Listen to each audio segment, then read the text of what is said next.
আমি লিখে ফেললাম আমার নির্জনতার কথা, আমার মন খারাপের কথা।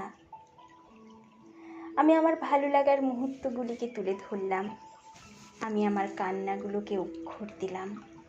ধীরে ধীরে আমার কয়েকটি বই হলো। আমি লিখে ফেললাম কয়েকটি গল্প, আমি লিখে ফেললাম বেশ কিছু কবিতা, আমি কিছু গুরুত্বপূর্ণ প্রবন্ধও লিখেছি।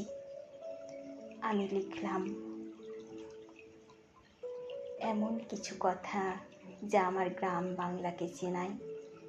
আমি লোকসংস্কৃতির কাজ করলাম, লোকগানের কাজ করলাম। আজ যখন সে লেখাগুলোর কাছে ফিরি, দেখি এটাই আমার রাস্তা, এটাই আমার নিজের কাছে ফেরার একটা সাধনা। এবং আমাকে এরাই, এই অক্ষরগুলোই শেখালো কিভাবে নিজের কাছে ফিরতে হয়, কিভাবে নিজের কাছে বসতে হয় এবং কিভাবে নিজেই নিজেকে আবিষ্কার করতে হয়।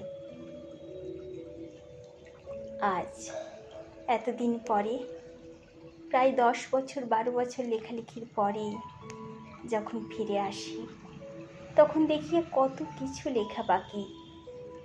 আমার নারীত্ব, আমার মন খারাপ, আমার ভালো লাগা।